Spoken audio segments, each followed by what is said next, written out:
আসসালামু আলাইকুম। আমি মোহাম্মদ রবিউল ইসলাম, নাসা একাডেমির পক্ষ থেকে সবাইকে শুভেচ্ছা ও স্বাগত। আজকে আমাদের বিষয়বস্তু হচ্ছে অজীব রেখা নির্ণয় করা।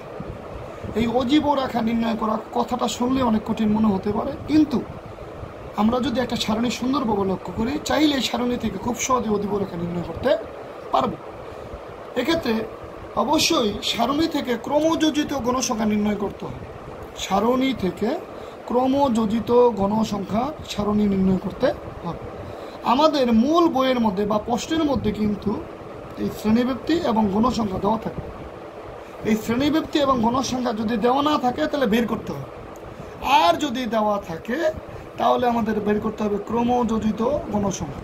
আমি আমার আগের ক্লাসে সুন্দরভাবে ক্রমযোজিত গণসংখ্যার ব্যাপারে বলেছি। যেমন প্রথমে 2, পরে 2 আর 10 কত 12, 12 19 31, 31 11 42, 42 5 47, 47 3 50। অর্থাৎ আমাদের ক্রমযোজিত গণসংখ্যা সর্বোচ্চ সংখ্যা হলো 50।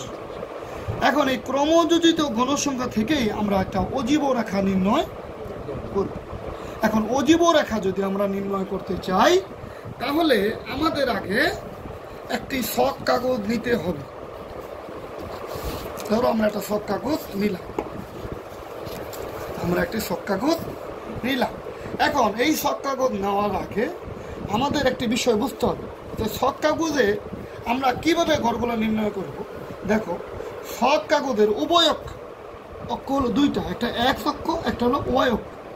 আমি বোঝার সাথে লিখলাম শখ কাগজের উভয় অক্ষে প্রতি এক ঘরকে এক একক ধরে প্রদত্ত উপত্যকের ক্রমযোজিত গণসংখ্যার অজীব রেখা অঙ্কন করা হলো। তোমরা প্রতি উভয় অক্ষে প্রতি এক ঘরকে ধরবে এক একক। এখন তুমি চাইলে প্রতি এক ঘরকে 2 একক ধরতে পারো, প্রতি এক ঘরকে 3 একক ধরতে পারো, অর্থাৎ তুমি তোমার মতো চাইলেই ধরতে পারো। আমরা কি করলাম, আমরা প্রতি এক ঘরকে এক একক ধরলাম। এখন আমরা সারণী থেকে ক্রমযোজিত গণসংখ্যা সারণী নির্ণয় করেছি। নির্ণয় করার পরে এই সারণী মানে ক্রমযোজিত এই সারণী থেকেই আমরা একটি অজীব রেখা অঙ্কন করব। অজীব রেখা অঙ্কন করতে গেলে আমাদের কিছু নিয়ম ফলো করতে হবে। যেমন আমি লিখেছি, শখ কাগজের উভয় অক্ষে প্রতি এক ঘরকে এক একক ধরে প্রদত্ত উপত্যের ক্রমযোজিত গণসংখ্যা অজীব রেখা অঙ্কন করা হলো। এখন আমি প্রতি এক ঘরকে এক একক ধরে প্রদত্ত উপত্যের ক্রমযোজিত গণসংখ্যা অজীব রেখা অঙ্কন করতে গেলে আমি এক্স অক্ষে, অর্থাৎ আমি এক্স অক্ষে ধরব প্রতি এক ঘরকে এক একক, কিন্তু আমি ওয়াই অক্ষে ধরব প্রতি দুই ঘরকে এক একক। অর্থাৎ আমি আমার, সবাই লক্ষ্য করো, আমি আমার এই শ্রেণীব্যক্তির এখানে এক্স অক্ষে প্রতি এক ঘরকে এক একক, যেমন ধরো 1 2 3 4 5 6 7 8, অর্থাৎ প্রতি এক ঘরকে আমি এক একক ধরেছি।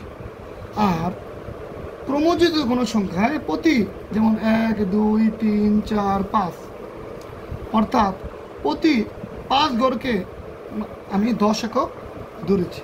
এখন যদি আমার প্রথমেই ক্রমযোজিত গণসংখ্যার প্রথমে আসে 2, যদি আমি 2 করতে চাই, যেহেতু প্রতি 2 ঘরকে এক একক, তাহলে আমার হবে, এখানে আছে 2, আমার হবে 1, এখানে আছে কত 12, তাহলে দেখো আমার হবে 6, 1 2 3 4 5 6, এখানে আছে 31, 31 অর্থাৎ আমার 15 অর্ধেক হবে, 15 5 মানে 10 20 30, 10 20 30 আমার হবে এই যে।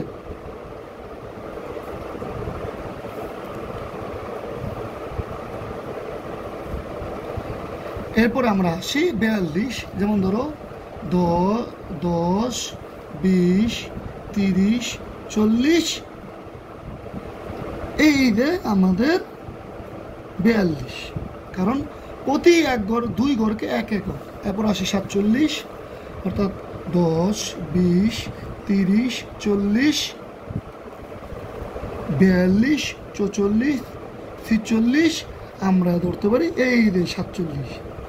এখন আসি আমরা 50 কীভাবে 10 20 30 40 50। তোমরা খেয়াল করো আমি শ্রেণীব্যক্তিতে প্রতি এক গড়কে এক একক ধরেছি এবং ক্রমযোজিত গণসংখ্যায় আমি প্রতি 2 গড়কে এক একক ধরেছি। এক একক ধরে আমি আমার অজীব রেখাটি করেছি। এখন আমি অজীব রেখাটি টানব কীভাবে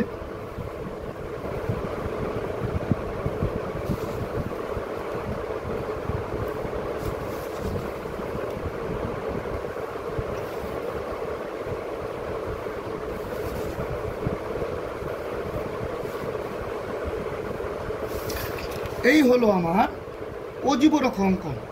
অবশ্যই অজীব রেখা অঙ্কন করতে গেলে তোমাদের এই বিষয়টি মনে রাখতে হবে, তুমি এক্স অক্ষে প্রতি গড়কে কত একক ধরবে এবং ওয়াই অক্ষে প্রতি গড়কে কত একক ধরবে। এটা ডিপেন্ড করবে তোমার যে গ্রাফ পেপারে কতটুকু গ্রাফ পেপার তোমার কাছে আছে এবং তোমার সর্বোচ্চ ক্রমযোজিত কোনো সংখ্যা কত। যদি সর্বোচ্চ ক্রমযোজিত সংখ্যা বেশি হয় তাহলে তুমি অবশ্যই 2 গড়কে এক একক ধরবে। আর যদি তোমার ক্রমযোজিত কোনো সংখ্যা কম হয়, যেমন ধরো এখানে 50 না হয়, যদি সর্বোচ্চ সংখ্যা হতো আমাদের 30 সর্বোচ্চ, তাহলে আমরা প্রতি 2 গড়কে এক একক না, প্রতি 1 গড়কে এক একক ধরতে। আজকে এই পর্যন্তই। সবাই যদি ভিডিওটি বুঝতে চাও বারবার ভিডিওটি দেখবে, অবশ্যই স্কিপ করবে না। আজকে এই পর্যন্তই।